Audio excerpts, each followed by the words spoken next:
ازيكم يا حبايبي؟ ان شاء الله دايما تكونوا بخير وسلامه. النهارده بقى يا حبايبي هنعمل طريقه كنتاكي بسيطه خالص وعلى قد ايدي يا حبايبي. هنسمي كده بالله ونصلي على النبي ونبدا طريقتنا العسل دي. انا معايا فرخه يا حبايبي، الفرخه دي حجم صغير، الفراخ يا حبيبتي تجيبها حجم صغير.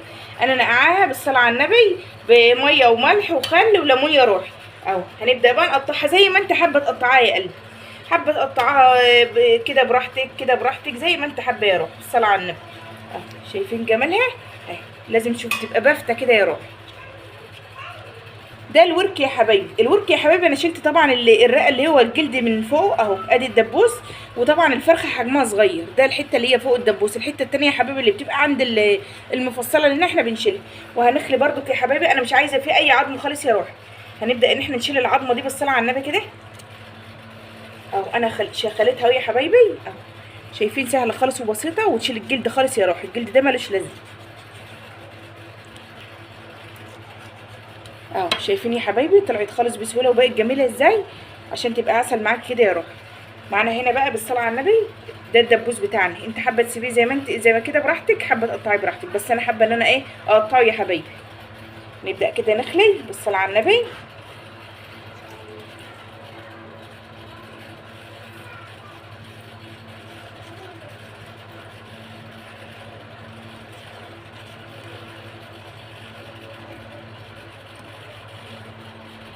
كده يا حبايبي بعد ما خلينا الورك يا حبايبي اهو، ده طبعا ملوش لازمه، هذا الماء ده شايفين يا حبايبي الجمال اهو. او ممكن تعينيه الشوربه يا حبيبتي ديت، بيبقى جميل خالص مفيش مشاكل. هنقطع بقى يا حبايبي الصدر التاني اهو زي ما انت حابه يا روحي.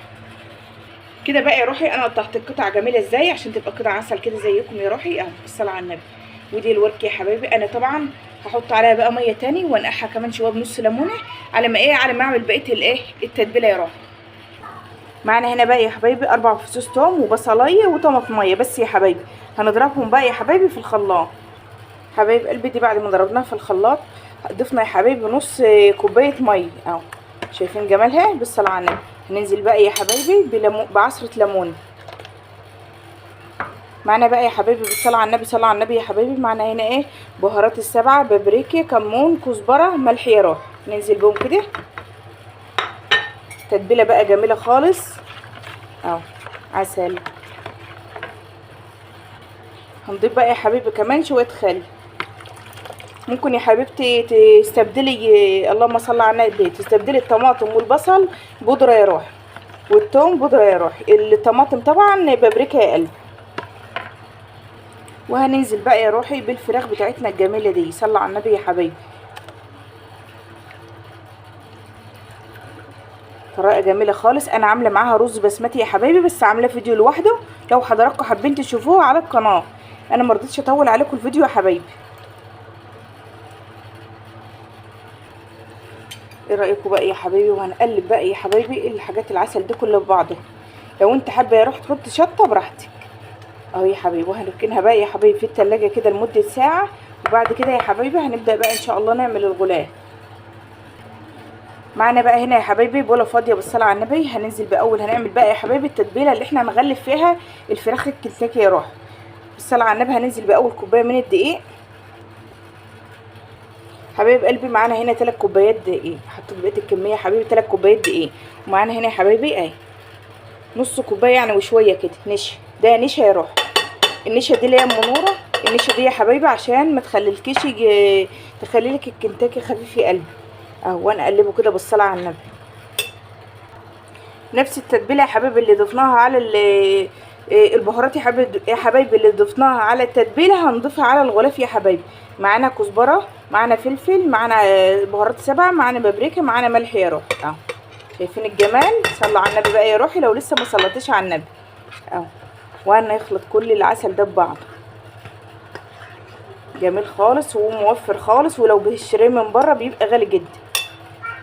معانا هنا بقى يا حبايبي جهزنا الطاسه بتاعتنا، ودي ميه ساقعه يا حبايبي من التلاجة. ميه ساقعه لازم تكون ساقعه اهو يا حبايبي.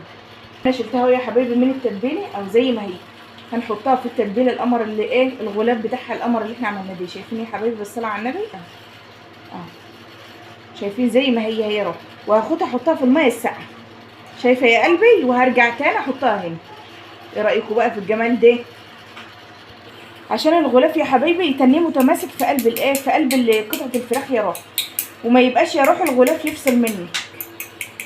وهننزل بقى على الطاسه. شايفين الطاسه يا حبايبي الزيت لازم يكون سخن، لازم. او صلى على النبي يا حبايبي. شايفين الطشه دي لازم تبقى الطشه دي موجوده. اهم حاجه يا حبايبي اللي اللهم صل على النبي النار تكون عاليه يا روح. الميه بقى يا حبايبي لازم تكون ايه، ساقعه. سبب بقى يا حبايبي ان هي تكون مقرمشه، ان انت تحطيها على حاجه يا حبايبي، ما ينفعش تحطيها على مناديل يا روح. ولازم تنفضيها كده، يعني انا عملتها اهو، تنفضيها كده يا حبايبي جامد. التنفيضه دي يا حبايبي هي اللي بتخليها مقرمشه ومورقه يا روح، تحس ان هي مورقه كده. بدأ بقى ياخد لون اصفر كده يا حبايبي، هنديله تقليبه. النار ما تبقاش عاليه قوي يا روح، تبقى النار وسط كده. ايه رايكم بقى يا حبايبي في الجمال دي؟ انا عملت نص الكميه، وبنص التاني يا حبايبي ممكن تستحفظي بيه، تعينيها في الفريزر عادي مفيش مشاكل، تعينيها ساعتين 3 في التلاجة مفيش اي مشاكل. بتبقى جميله ازاي؟ شايفين يا جماعه؟ شايفين؟ جميل حاجه كده بالصلاه على النبي، وبيتي وجميله خالص. شايفين يا حبايبي؟ بسم الله. ايه رايكم بقى في الجمال ده؟ حاجه كده امل فاخر من الاخر. لايك بقى لمنوره واشتراك في القناه عشان تنوروني وتشرفوني في قناتي يا حبايبي. حاجه كده والله العظيم، حاجه كده موفره، وفرخه صغيره يا حبايبي مش هتكلفك كتير يا روح. اهو. وانا عملت جنبها رز بسمتي اللي انت حباه يا روح. لو انتوا عايزين بقى طريقه الرز البسمتي انا منزلاها في الفيديو، بس فيديو تاني يا روحي. تحبوا تخشوا تشوفوها تنوروني يا حبايبي. ولايك بقى لام نوره، وما تنسوش يا حبايبي تشجعوها كده باشتراك في القناه، ولايك حلو من ايديكم. واسيبكم بقى يا حبايبي في رعايه الله، والسلام عليكم ورحمه الله وبركاته.